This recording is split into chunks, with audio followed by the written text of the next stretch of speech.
রাসূলুল্লাহ লা ইলাহা ইল্লাল্লাহ মুহাম্মাদুর রাসূলুল্লাহ।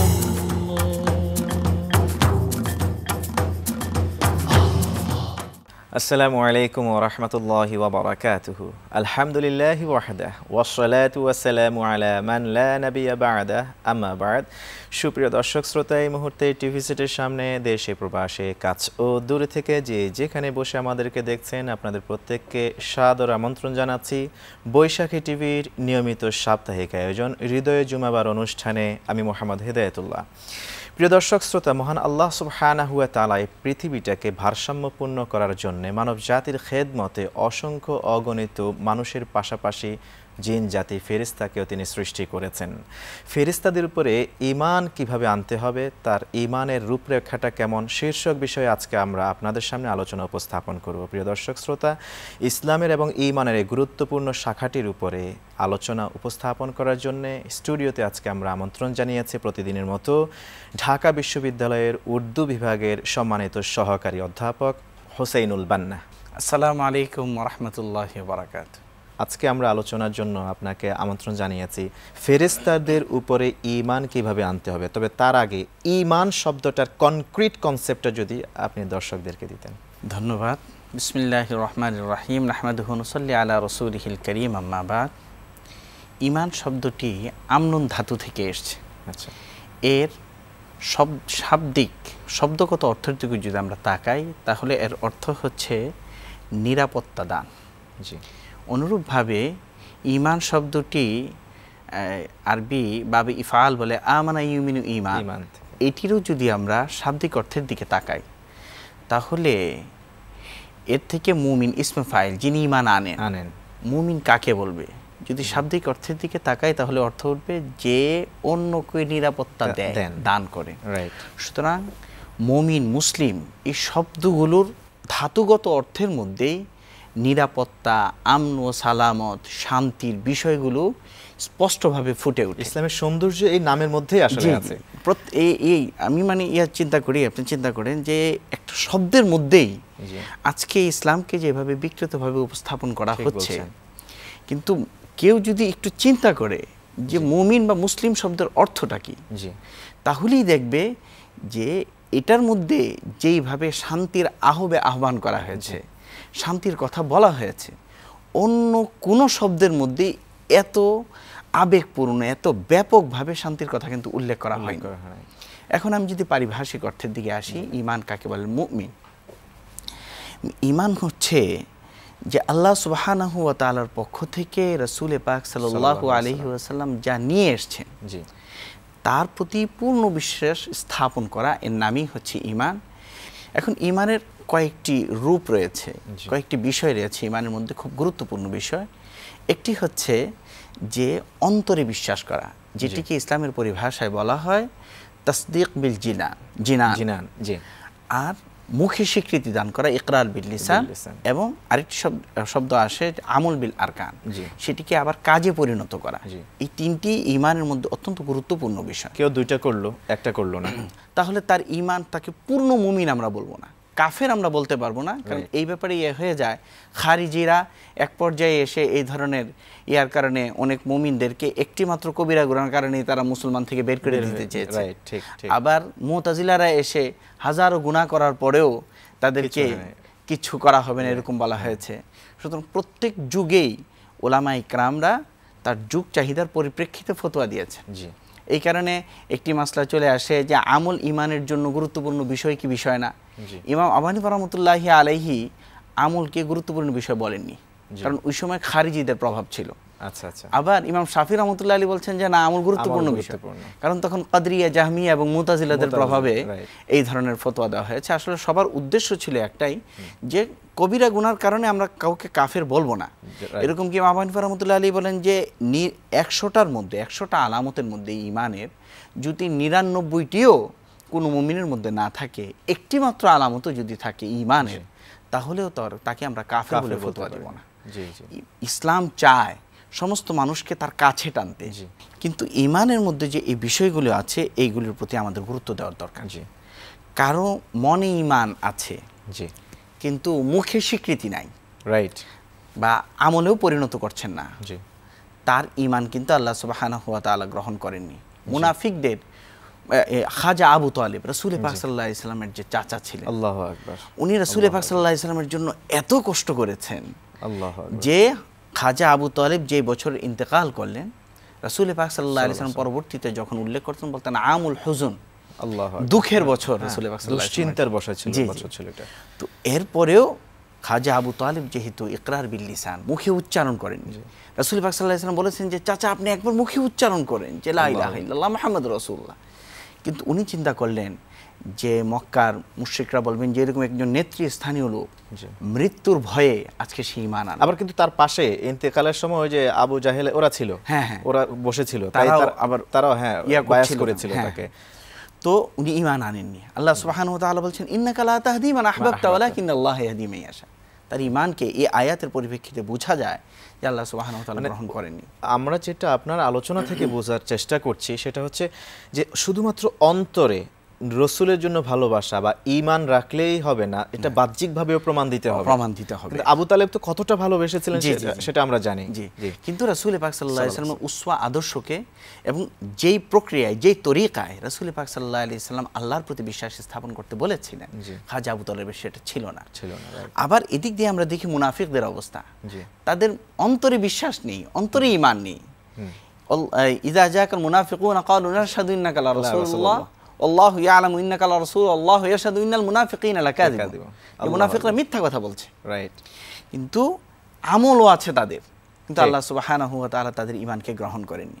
তো ঈমান হচ্ছে অন্তরে বিশ্বাস, মুখের স্বীকৃতি এবং আমল, এই তিনটির সমন্বয়। এর মধ্য থেকে অন্তরে বিশ্বাস এবং মুখের স্বীকৃতি, এই দুইটি হচ্ছে ঈমানের গুরুত্বপূর্ণ বিষয়। তাহলে আমরা এক নম্বরে রাখবো কোনটাকে? অন্তর বিশ্বাসটাকে। অন্তরের বিশ্বাস, এটাকে মুহাদ্দিসিন ইকরাম বলেছেন রুট, দুটো যেন শিকড়, দুটো এট এ টাইম, দুইটা সমান গুরুত্ব পাবে, সমান গুরুত্ব পাবে। আর আমল বিল আরকান যেটা আছে, যে আমরা কাজে পরিণত করব যে ঈমান, সেটি হচ্ছে একটি গাছ সুশোভিত হওয়ার পরে তার মধ্যে পত্র পল্লব ফুলে সুশোভিত হয়, এটি হচ্ছে আমল বিল আরকান। এইভাবে মুহাদ্দিসিন ইকরাম এটিকে ট্রিট করেছেন। সুতরাং আমাদের এইভাবেই দেখা উচিত। দ্বিতীয় যে বিষয়টি আপনি আজকের মূল আলোচ্য বিষয়, যেটি ঈমান বিল মালাইকা, ফেরেশতা, মালাকুন শব্দটি আরবিতে কয়েকটি শব্দ আছে খুব কাছাকাছি, একটি হচ্ছে মালাকুন আর একটি হচ্ছে মালিকুন। মালাকুন শব্দের অর্থ হচ্ছে ফেরেশতা, আবার মালিকুন শব্দের অর্থ হচ্ছে বাদশা, রাজত্বকারী। আল্লাহ সুবহানাহু ওয়া তাআলার এক নাম মালিক বা মালিক, মানে আল্লাহ সুবহানাহু ওয়া তাআলা ক্ষমতার অধিকারী। পক্ষান্তরে ফেরেশতারা যারা আছেন তারা কোনো ক্ষমতার অধিকারী নয়, বরং আল্লাহ সুবহানাহু ওয়া তাআলার পক্ষ থেকে তাদেরকে যে দায়িত্ব দেওয়া হয়েছে সে দায়িত্ব তারা সুচারুরূপে পালন করেন। এরকম কি আমি এই কথা বলবো না যে তাদের মানুষের মতো যোগ্যতা আছে সেই সুচারুরূপে পালন না করে অন্য কাজ করার, এটা ফেরেশতার যোগ্যতাই নেই। আল্লাহ সুবহানাহু ওয়া তাআলা আল্লাহ তাদেরকে সৃষ্টি করেছেন এইভাবেই যে তাকে যেই কাজ করতে বলবে সেটাই করতে হবে, বাহিরের কিছু করতে পারবে না। তো ফেরেশতাদের সম্পর্কে কারো কারো ধারণা হচ্ছে, মানে এটি একটি ভ্রান্ত ধারণা, যে ফেরেশতারাই মানুষের উপকার করতে পারে, ক্ষতি করতে পারে। এদেরকে রাসূল পাক সাল্লাল্লাহু আলাইহি সাল্লাম এবং এর আগের যুগে এদেরকে সাবিঈ বলা হতো। কোরআনের অনেক আয়াতের মধ্যে এরকম আছে যে ইন্নাল্লাযীনা আমানু ওয়াল্লাযীনা হাদু ওয়ান নাসারা ওয়াস-সাবিঈনা মান আমানা বিল্লাহ ওয়াল ইয়াউমিল আখির। এদের ঈমানও আল্লাহ সুবহানাহু ওয়া তাআলার কাছে গ্রহণযোগ্য নয়, কারণ তাদের ফেরেশতাদেরকে যে প্রপার যে ঈমানের যে স্থানে রাখার দরকার সেই স্থানে তারা রাখছে না। এই কারণে আল্লাহ সুবহানাহু ওয়া তাআলা আবার বলছেন মান আমানা বিল্লাহ, ইহুদি, নাসারা এবং সাবিঈনদের মধ্যে যারা আল্লাহ সুবহানাহু ওয়া তাআলা রাসূল পাক সাল্লাল্লাহু আলাইহি ওয়াসাল্লামের মাধ্যমে যে ঈমান শিক্ষা দিয়েছেন, সেইভাবে যখন সে ঈমান আনবে তখন তার ঈমান গ্রহণযোগ্য হবে। ফেরেশতারা কেমন? ফেরেশতাদের সম্পর্কে বলা হয় যে আল্লাহ সুবহানাহু ওয়া তাআলার এটি হচ্ছে একটি মাখলুক। আচ্ছা, আমরা আল্লামা সুয়ুতি রাহমাতুল্লাহি আলাইহির একটি কিতাবই আছে, বই আছে, যেটি আপনার মাধ্যমে আমি জানিয়ে দিতে চাই যে এটি বাংলায় অনুবাদ হয়েছে ফেরেশতাদের আশ্চর্য রকম ঘটনা এই নামে। তো এখানে জিন জাতির বিস্ময়কর ইতিহাস মানে বাংলা এটাকে অনুদিত করা না, এটা আরেকটি বই, এটা আল্লামা সুয়ুতি রাহমাতুল্লাহি আলাইহির, ওইটি হচ্ছে আজাইবুল জিন্নাত, আর এটা হচ্ছে আজাইবুল মালাক। আচ্ছা, আমরা এই আজাইবুল মালাকাত সম্পর্কে আমরা ইনশাআল্লাহ আপনার কাছে আসব। প্রিয় দর্শক শ্রোতা, শুনছিলাম গুরুত্বপূর্ণ আলোচনা ফেরেশতাদের উপর ঈমান সংক্রান্ত বিষয়ে। আলোচনা পেশ করছিলেন বিজ্ঞ আলোচক মুহতারাম হোসাইনুল বান্না। চলুন মূল আলোচনায় ফিরে যাওয়া যাক। মুহতারাম, তো যে আলোচনা করছিলাম আমরা, যে আল্লামা সৈয়দী রহমতুল্লাহি আলাইহি বলেন যে ফেরেশতাদের প্রতি এটি ঈমান আনতে হবে যে এটি আল্লাহ সুবহানাহু ওয়া তাআলার মাখলুক, জি, মানে সৃষ্টি জীব, এবং তাদেরও মৃত্যু আছে। রাইট। যে আমরা জানি কিয়ামতের সময় সর্বশেষ আজরাইল আলাইহিস সালাতু ওয়াস সালামকে আল্লাহ সুবহানাহু ওয়া তাআলা মালাকুল মউত যে তাকে বলবে যে এবার তুমি তোমার নিজের জানকে কবজ করো, মত বলবেন আল্লাহ তাআলা। তো এই যে বিষয়গুলো, তো এটা মানতে হবে আমাদের যে এটি আমাদের মতোই বা আমাদের চেয়েও, তাদের মর্যাদার দিক চিন্তা করলে আমাদের চেয়ে আরো নিম্নমানের একটি মাখলুক হচ্ছে ফেরেশতারা। কিন্তু আল্লাহ সুবহানাহু ওয়া তাআলার মুকাররাব, তারা কাছাকাছি থাকেন আমাদের জন্যই, আমাদের কাজ করার জন্যই। আল্লাহ সুবহানাহু ওয়া তাআলা বলেন হুয়াল্লাযী খালাকা লাকুম মা ফিল আরদি জামিআ, যা কিছু আছে তোমাদের জন্যই সৃষ্টি করলাম। আল্লাহ সুবহানাহু ওয়া তাআলার আরশকে বহন করছে তারা, ওয়া ইয়াহমিলু আরশা রাব্বিকা ফাওকাহুম ইয়াওমাইযিন সামানিয়া, যে 8 জন ফেরেশতা আল্লাহ সুবহানাহু ওয়া তাআলার আরশকে বহন করছেন। প্রথম আসমানে ফেরেশতা আছেন, দ্বিতীয় আসমানে ফেরেশতা আছেন, তারা আমাদের কল্যাণের কাজেই তারা নিয়োজিত, আমাদের জন্যই তারা, আমরা ফেরেশতাদের জন্য নয়, আমাদের জন্য ফেরেশতারা, মানে তারা আমাদের খেদমতে নিয়োজিত, যেটা বলা চলে। যেমন কাহাকেও যদি ঘর থেকে বিসমিল্লাহি তাওয়াক্কালতু আলাল্লাহ লা হাওলা ওয়ালা কুওয়াতা ইল্লা বিল্লাহ বলে বের হয়, কুফিতা ওয়া উকিতা, এটা তো ফেরেশতাদের মাধ্যমে আল্লাহ তাআলা প্রোটেকশন দেন। তার মানে তারা মানব জাতির খেদমতে কল্যাণে আছেন, জি। তো বিষয়টি ফেরেশতাদের মানুষের উপকার করার, কল্যাণ করার বা অকল্যাণ করার ক্ষমতা আল্লাহ সুবহানাহু ওয়া তাআলা তাদেরকে দেন নাই। বরং যখন ফেরেশতাকে আল্লাহ সুবহানাহু ওয়া তাআলা কোনো মানুষের প্রতি, কোনো জাতির প্রতি, কোনো এলাকায় এই আযাব নির্দেশের হুকুম দেন, আল্লাহ সুবহানাহু ওয়া তাআলা আযাব পাঠান। তার বিষয়টি হচ্ছে সে কেবল বহন করে নিয়ে যায়। আমরা অনেক সময় কোথাও কোনো কারোর জন্য কিছু পাঠালে আমরা গাড়িতে করে পাঠাই, তো গাড়ির তো আসলে কোনো ক্ষমতা নেই, বরং যিনি পাঠালেন, যার কাছে গিয়ে পৌঁছলো, সেটি হচ্ছে মূল বিষয়। এইভাবেই ফেরেশতাদের প্রতি ঈমান আনতে হবে। আমাদের অনেক সময় দেখা যায় যে অনেকে ফেরেশতাদের প্রতি বিদ্বেষ পোষণ করে, যে এই আজরাইল, ইহুদিরা বলতো এই কথা, যে আজরাইল, মিকাইল বা জিবরিলকে, যেহেতু জিবরিল আলাইহিস সালাতু ওয়াস সালাম কওমে লূতের প্রতি আযাব নাযিল করেছিলেন, এখনো আযাব হযরত জিবরিল আলাইহিস সালাতু ওয়াস সালামের মাধ্যমে নাযিল হয়। যারা আযাব নাযিল করেন তাদের নেতৃত্ব দেন জিবরিল, আবার রহমত যারা নাযিল করেন তাদের নেতৃত্ব দেন জিবরিল। এইভাবে রাসূল পাক সাল্লাল্লাহু আলাইহি ওয়াসাল্লামের আমলে একটা সময় এটিও একটি রহমত যে কোরআন নিয়ে তিনি এসেছেন। তো হযরত জিবরিল সম্পর্কে, মিকাইল সম্পর্কে, আজরাইল সম্পর্কে ইহুদিরা বলতো যে এরা আমাদের শত্রু ফেরেশতারা। আল্লাহ সুবহানাহু ওয়া তাআলা বলেন, মান কানা আদুওয়াল লিল্লাহি ওয়া মালাইকাতিহি ওয়া রুসুলিহি ওয়া জিবরিল ওয়া মিকাইল ফা ইন্নাল্লাহা আদুওয়াল লিল কাফিরিন। আল্লাহু আকবার। এইভাবে ফেরেশতাদের কোনো ক্ষমতা নাই, যেহেতু তারা এদের প্রতি শত্রুতা পোষণ করছে, তার অর্থ কি হচ্ছে? আল্লাহ সুবহানাহু ওয়া তাআলার প্রতি যেন শত্রুতা পোষণ করছে। তো এই জন্য ফেরেশতাদের ঈমানের প্রতি, ফেরেশতা আল্লাহ সুবহানাহু ওয়া তাআলার মাখলুক, আল্লাহ তাদেরকে বানিয়েছেন, আমাদের খেজমতে তাদেরকে নিয়োজিত রেখেছেন, এই বিষয়গুলো এইভাবে ঈমান আনতে হবে। আমি আপনার কাছ থেকে জানতে চাইবো যে আপনি বললেন একটু আগে যে ফেরেশতাদের আল্লাহ তাআলা কোনো বাড়তি ক্ষমতা দেন নাই, ইয়াফআলুনা মা ইউমারুন, আল্লাহ যা নির্দেশ করেন তাই তারা করে থাকে। কিন্তু তাহলে কেন আমাদের মাঝে এই ধরনের একটা টেন্ডেন্সি বা ইন্টেনশন গ্রো করলো যে আমরা অন্য কারো কাছ থেকে, দুনিয়ার মানুষ হোক বা অন্য কারো কাছ থেকে আমরা সাহায্য পেতে পারি আল্লাহকে বাদ দিয়ে?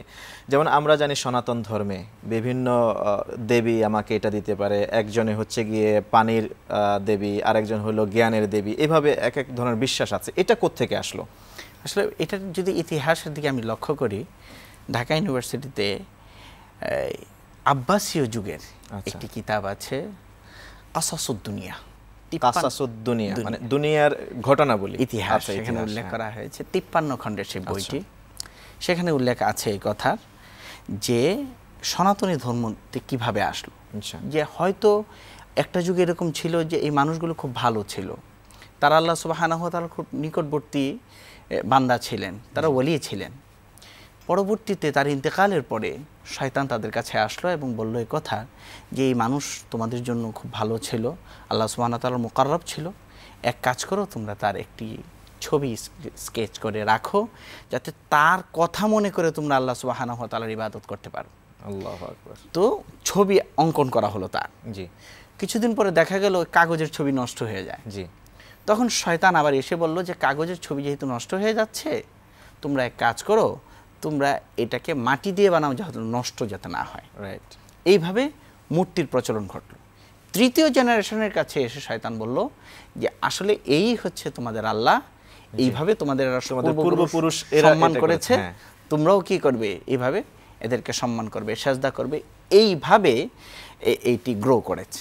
এরকম কি আপনি যদি জন্মাষ্টমী, অষ্টমীর যে জন্মের কথাটি পড়েন, ওর যে ইতিহাস যদি দেখেন, যে তার মামা তার বাবা থেকে রাষ্ট্র ক্ষমতা দখল করে নিয়েছিল, পরে সে স্বপ্নে দেখলো যে এইভাবে এক ছেলের আবির্ভাব ঘটবে যে তার রাষ্ট্র ক্ষমতাকে দখল করে নিবে, তখন ওইখানে যত রকমের পুরুষ ছেলে জন্ম নিত তাদেরকে সে হত্যা করে ফেলতো। এই ঘটনাটা কিন্তু আমরা হযরত মুসা আলাইহিস সালামের ক্ষেত্রে আমরা জানি, মুসা এবং ফেরাউনের ঘটনা। হ্যাঁ, তো জন্মাষ্টমী, অষ্টমীর যে জন্ম, সে হচ্ছে তার বাবার অষ্টম সন্তান, সপ্তম সন্তানকেও হত্যা করার পরে একে আর হত্যা করতে পারলো না। ঠিক বলেছেন। হ্যাঁ, তো এটি আমরা বলবো যে হযরত মুসা আলাইহিস সালাম এবং ফেরাউনের ঘটনা থেকে হয়তো তাহরিফ হয়ে পরিবর্তন হয়ে সংযোজন বিয়োজন হয়েছে, যতটুকু এই পর্যায়ে হয়তো আসতে পারে। এটি মাওলানা আবুল কালাম আজাদের আপনি বলতে চাচ্ছেন যে আসলে অন্য কেউ আল্লাহ ছাড়া কেউ কারো সাহায্য করতে পারে না, ফেরেশতারা তো করতে পারে না, আপনি ক্লিয়ারলি করেছেন। তাহলে যখন ফেরেশতারা করতে পারছে না, এত নেককার হওয়া সত্ত্বেও,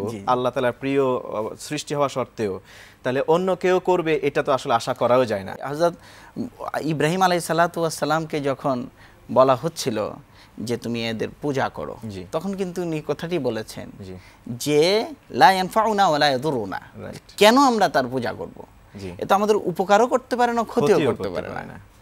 এইভাবে আমাদের সমাজের মধ্যে অনেক সময় একটি বদ্ধমূল ধারণা হয়ে যায় অনেকে পীর মুরিদি বা মাজারে যে এই ধরনের একটা ধারণা করেন যে এদের সাথে ফেরেশতারা আছেন, ফেরেশতারা আমাদেরকে উপকার করে দিবেন। এটিও একটি ভ্রান্ত ধারণা।